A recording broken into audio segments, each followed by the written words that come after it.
Now, for me, original song is probably one of those categories I care least about simply because of the lack of competition there. But there is something about this year which really has me excited about this category, because currently this is really fun to try and predict who is going to win, because I think there are 4 songs that can win original song. Let's jump into my predictions and what I have at the Oscars currently, and then look at the other potential nominees in the category and have a look at the competitiveness. So my 5 currently is I Lied to You from Sinners, Golden from K-Pop Demon Hunters, No Place Like Home from Wicked for Good, The Girl in the Bubble from Wicked for Good, and Dear Me from Diane Warren, Relentless. This is the documentary about Diane Warren. It really feels like that there is a battle between I Lied to You from Sinners, Golden from K-Pop Demon Hunters, and one of the Wicked songs. Although I personally feel like I Lied to You is the better song. I think it's the best song out of every song in this category.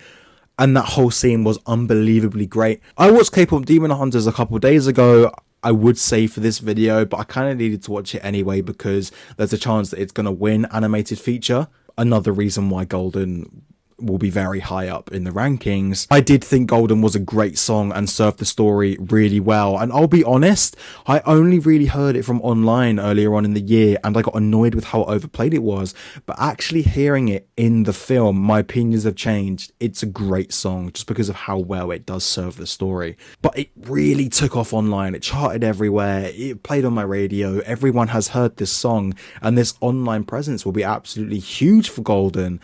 I also wouldn't be surprised if another song from K-Pop Demon Hunters has a crack somewhere, because I do think the soundtrack is very good and there are catchy songs in there. I'm leaning towards What It Sounds Like, which is the song at the end of the film. Like I said, I watched K-Pop Demon Hunters a couple of days ago and I do think that What It Sounds Like is the best song. It's just Golden is the bigger song. I feel the same for Sinners. Last Time I Seen the Sun is the other song in which Warner Bros are going to campaign from Sinners, and I feel like it will get into places. And I Lied to You also had this online presence in which Golden had. It just wasn't as big and wasn't as massive as what Golden was, but I think that will also help I Lied to You. I have been lucky enough to have seen Wicked for Good already, and it does feel like both will get nominated. The question is, what one has more of a chance at winning? Leaving the media screening I was at, some people preferred No Place Like Home to The Girl in the Bubble. Not that The Girl in the Bubble is a bad song, it's an absolutely great song. I also preferred No Place Like Home, but I think this is just wait until it comes out, see what one does better. I think both of them will do pretty well on like TikTok and Instagram and just be online. We will see what the Academy and the other precursors prefer. If they agree with me with No Place Like Home, I feel like some people will lean towards Girl in the Bubble, and that's absolutely fair. They're both great songs. Feels like you always have to just leave a place for Diane Warren. She's gotten into original song 8 years in a row. She's gotten in 9 times in 10 years. She's only missed once since 2015. So a nomination of one of her songs is statistically really likely. It's almost guaranteed to happen. So that's why Diane Warren for me is in every year. What other songs are there which aren't listed in my predictions but still have a shot? Testament of An Lee, the musical from Mona Fastvold, has 2 songs that I feel like can compete. The Testament of An Lee is really picking up momentum now, especially after premiering at fall festivals and getting great reviews, and it even picked up distribution from Searchlight Pictures, and it will be their #1 priority. And it felt like it went from barely a chance to just outside Best Picture really quickly, and I know that there are people out there contemplating putting it in their 10.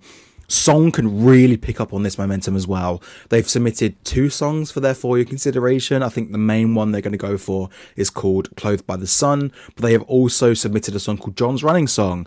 I loved every song in Testament of An Lee. Like I said in my review, the film is so hypnotizing. You're just immersed into every musical number, and I feel like that is something that will be really up the Academy street. Seeing one of them pop up would be really nice. Avatar Fire and Ash has an original song, Dream As One, performed by Miley Cyrus, which also has a great shot. I listened to the song a couple times and I do think it's a good song. Again, we'll see how it's done in Avatar, if it's in the film, if it's in the end credits.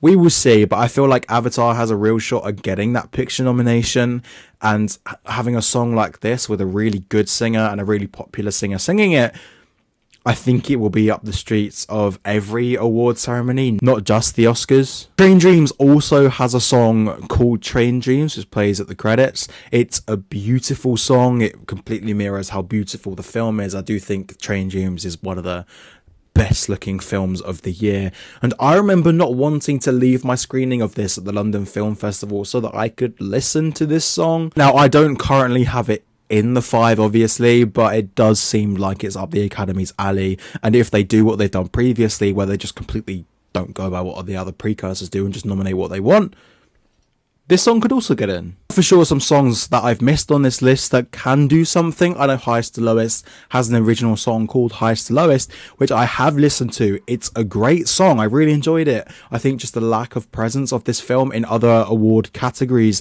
will hurt it. I know that doesn't really matter. Sometimes they will just nominate a film just for song, but I feel like with a category this competitive this year, it does need to get in somewhere else. I'm also going to note that I haven't seen Highest to Lowest. I don't know where the song is in the film, if it's in a scene, if it's the end credits song. I don't know. Just thought that was worth noting. And Zoo from Zootropolis 2. We'll see how that does in a couple of weeks and what that can manage to achieve. I don't think it's really in the hunt, but it getting in for animated feature might help it. At the Golden Globes, I have Golden from K-pop Demon Hunters winning, I Lied to You from Sinners, No Place Like Home from Wicked, The Girl in the Bubble from Wicked, Last Time I Seen the Sun from Sinners, and Dreamers 1 from Avatar Fire and Ash. I do think Golden just suits the Golden Globes really well. It seems like the song that they'd want to win, which is why I have Golden winning there. And the rest of the nominees are just the top 6 minus Diane Warren's song. She hasn't been nominated by Precursor for 5 years. Dreamers 1 and Last Time I Seen the Sun are the 6th and 7th choice for the Oscars. That's why I have them both in here, and I feel like it is the Globe sort of thing as well. At Critics' Choice, I have I Lied to You from Sinners winning, then No Place Like Home for Wicked, The Girl in the Bubble from Wicked, Last Time I Seen the Sun from Sinners, Golden from K-pop Demon Hunters, and Dreamers 1 from Avatar Fire and Ash. The lineup is exactly the same as the Globes, just in a different order. I think Critics' Choice will absolutely love Sinners, which is why I have I Lied to You winning.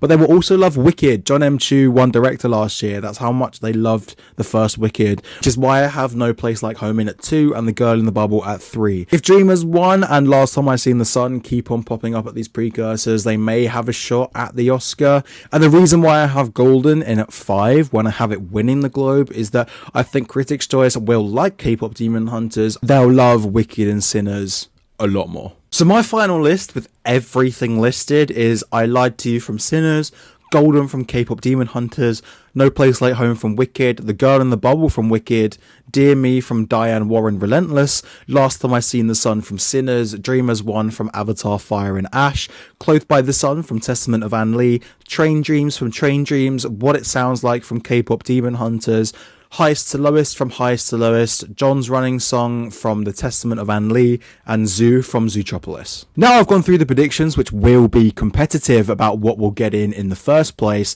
At every award season, the Academy tends to not always go with the precursors, normally nominating 2 or 3 songs which either have been nominated one place or not been nominated anywhere. And I do feel like you can expect that. I don't think this will happen this year. I do think the Academy will nominate songs that have been nominated at the Globes or the Critics' Choice. I ultimately think this category will be competitive because who's going to win, not just get nominated. I do think it's the most competitive since 2020-2021. This is why I'm not contradicting myself when I say that it's going to be competitive, yet they nominate what we expect to be nominated.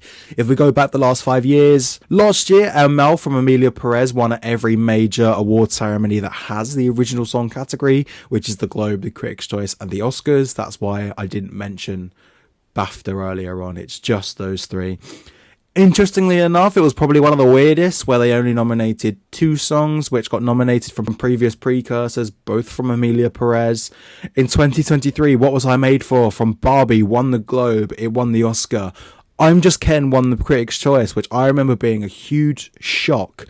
But I still thought, even after I'm Just Ken winning, What Was I Made For was still going to win the Oscar. Like, it didn't even cross my mind that I'm Just Ken was going to win the Oscar. It was always going to be What Was I Made For. It was still the clear front runner. It was still winning. In 2022, Naatu Naatu from RRR won everywhere. In 2021, No Time to Die won everywhere. 2020, 2021, that was the last time where something different won everywhere. And funnily enough, it was the last time that Diane Warren was nominated somewhere other than the Oscars. EOC from The Life Ahead won the Golden Globe, Speak Now from One Night in Miami won the Critics' Choice, and Fight for You from Judas and the Black Messiah won the Oscar. Going into this Oscar ceremony, I didn't know what was going to win, but I remember my frontrunner being Speak Now, and I didn't expect Fight for You to win. This could happen at this year's Oscars, and I do have a feeling there is a chance that we might not know what wins the Oscar going into Oscars morning. As mentioned earlier, my frontrunner is I Lied to You, but also can be between Golden, No Place Like Home, and The Girl in the Bubble. As of November, I have 4 potential winners. That's pretty competitive to me. I know I said earlier I have I Lied to You winning 2 and Golden winning 1, but my main point is that going into the Oscar, I don't know if we'll know for sure what will win. There you have it. There was my take on the Best Original Song category. I said at the end of my Wicked for Good review that I was going to change the content of my channel along with reviews, making content based on award season and rankings, and this was the first thing that came to my mind that I wanted to talk about the award season. If you enjoyed the video, please like and subscribe. It would be much appreciated. And let me know what you thought of the video as well. What are your predictions for Best Original Song? And I'll see you in the next.